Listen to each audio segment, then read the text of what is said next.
आप देख रहे हैं वतन समाचार। मैं हूं मोहम्मद अहमद। मेरे साथ बातचीत करने के लिए आज एससी आयोग के पूर्व राष्ट्रीय समन्वयक डॉक्टर ताजुद्दीन अंसारी मौजूद हैं। कांग्रेस पार्टी के आप सीनियर लीडर हैं।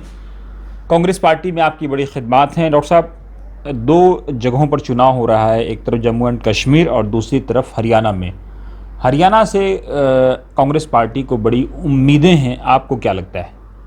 बिल्कुल, इंशाअल्लाह ताला कांग्रेस पार्टी हरियाणा में सरकार बनाएगी, इसमें कोई दो राय नहीं है। क्योंकि लोग बदलाव चाहते हैं और ख़ास करके मेवात के अंदर जहाँ पर मुस्लिम बहुल्य क्षेत्र है, वहाँ पे बहुत बड़ी संख्या मुसलमानों की है, हिंदुओं की है। सब मिलजुल के मोहब्बत के साथ रहना चाहते हैं। और राहुल गांधी का जो पैगाम है मोहब्बत की दुकान खोलना, वो लोग मोहब्बत की बात करते हैं, वो नफ़रत की बात को नकारना चाहते हैं। इसीलिए कांग्रेस की सरकार बनेगी। डॉक्टर साहब, ये एक तरफ तो कांग्रेस के लोगों को लोग कह रहे हैं खुशफहमी के शिकार हैं, क्योंकि जो मेवात का पूरा रीजन है, यहाँ पर लोग, एक रिपोर्ट ये भी आ रही है कि अभय चौटाला की पार्टी का काफ़ी वर्चस्व है। और साथ ही जो दक्षिण हरियाणा है, वहाँ पर अगर देखा जाए तो जो 20 सीटें हैं, वहाँ पे भी कांग्रेस पार्टी बहुत अच्छा नहीं कर रही है। ऐसा नहीं है, बल्कि अभी इलेक्शन जैसे जैसे करीब आना शुरू हो गया है, लोगों के अंदर बदलाव की भावना है और कांग्रेस पार्टी ही सरकार बना रही है।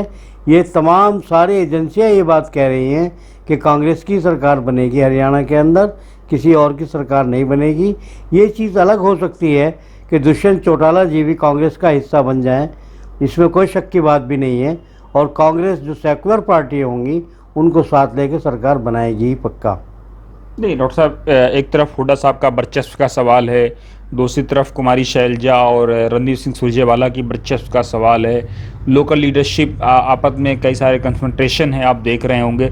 तो कैसे उसको आप लोग मैनेज करेंगे? ये तो पहले से चलता आया है, ऐसा कुछ नहीं है। कांग्रेस पार्टी के अंदर सीएम चेहरा इलेक्शन से पहले डिक्लेयर नहीं होता, बल्कि विधायक फैसला करते हैं। और विधायक फैसला करेंगे, अगर कुमारी शैलजा जी के लिए करेंगे, सुरजेवाला जी के लिए करेंगे या हुड्डा जी के लिए करेंगे, तो जिसके लिए करेंगे पार्टी मानेगी।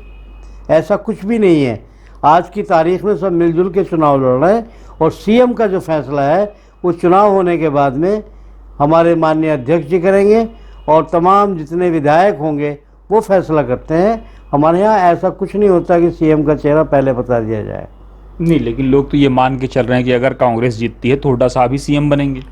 देखिए, कयास लगाने की बात होती है, ऐसा कुछ भी नहीं होता कि साहब हुड्डा साहब बनेंगे या कुमारी शैलजा जी बनेंगी।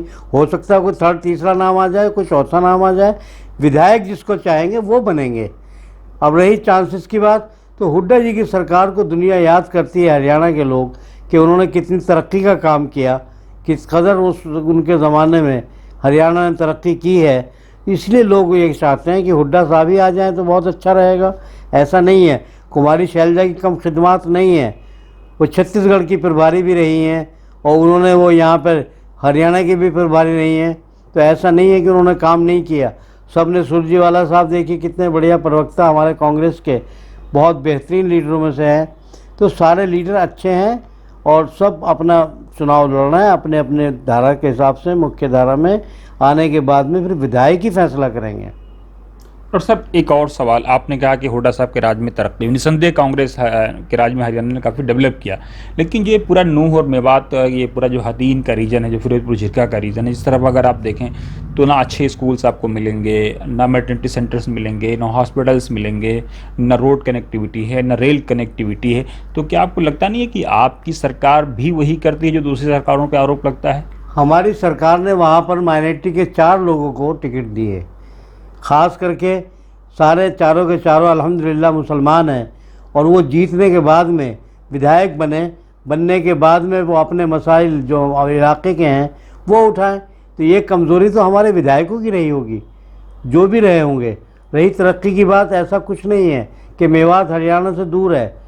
मेवात के अंदर भी तरक्की हुई है। जिन ज़मीनों के रेट बहुत मामूली थे, आज उनके पास भी करोड़ों करोड़ रुपए की ज़मीन जायदाद हो गई। वहाँ भी स्कूल कॉलेज खुले, ऐसा नहीं है, आईआईटी खुली। तो ये सब चीज़ें, ऐसा नहीं है कि ना तरक्की नहीं हुई, बहुत तरक्की हो रही।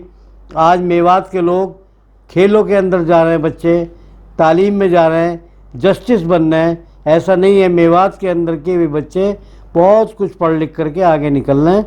और मुझे उम्मीद है अल्लाह की ज़ात से कि एक दिन ऐसा आएगा मेवात में बहुत बड़ी तरक्की होगी, क्योंकि वो ज़्यादातर लोग दीन से जुड़े हुए हैं, और दीन से जुड़ने के बाद में अल्लाह उनको दीन भी देता है और दुनिया भी देता है। ये मेवातियों की पहचान है। एक आखिरी सवाल, आपने कहा कि जो है काफ़ी तरक्की हुई है, आपको लगता नहीं कि ये जो तरक्की अभी हाल फिलहाल की देखी जा रही है, वो जो नेशनल हाईवे गडकरी साहब लेकर के गए उसका काफ़ी इम्पैक्ट हरियाणा पे पड़ा है, आपकी सरकार का उसमें कोई रोल नहीं है? देखिए, हमारी सरकार की बनाई हुई योजनाएं लागू हुई, इसमें कोई दो राय नहीं है। डॉक्टर मनमोहन सिंह, उनसे बढ़िया फाइनेंस मिनिस्टर आज तक देश में कोई नहीं हुआ। देखिए, मैं तो बहुत तारीफ़ की बात करूंगा, हमारे prime minister doctor Manmohan Singh ने खामोश रह के जो काम किए, जो योजनाएं बनाई, वो आज तक हमारी योजनाएं क्रियान्वित हो रही हैं। और गडकरी साहब जो काम कर रहे हैं वाकई बहुत अच्छा काम कर रहे हैं।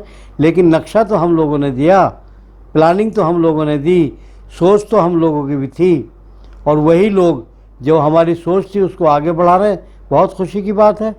अब जैसे देखिए, मनरेगा लाने वाले चूँकि किस तरीके से मज़दूरों को उठाया जाए, किसान मजदूरी कम देते थे, तो सरकार ने हमारी मनरेगा स्कीम लेके आई कि इससे कम पैसे हम नहीं देंगे, तो किसानों को उससे 1.5 गुना 2 गुना देने पड़ते थे, तब मजदूर मिलता था, कि नहीं तो हम तो सरकारी मजदूर हैं।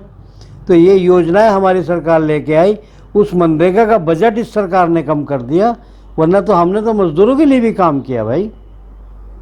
बहुत शुक्रिया। तो ये थे कांग्रेस लीडर डॉक्टर ताजुद्दीन अंसारी, जिनका साफ कहना है कि इनको काफ़ी उम्मीदें हैं कांग्रेस पार्टी से, हरियाणा के लोगों से, कि वो कांग्रेस की सरकार लाएंगे। लेकिन धरातल पर क्या होगा, ये नतीजे आने के बाद देखना बड़ा दिलचस्प होगा, क्योंकि हरियाणा का चुनाव अब धीरे धीरे पीक पकड़ता जा रहा है। आप देखते रहिए वतन समाचार।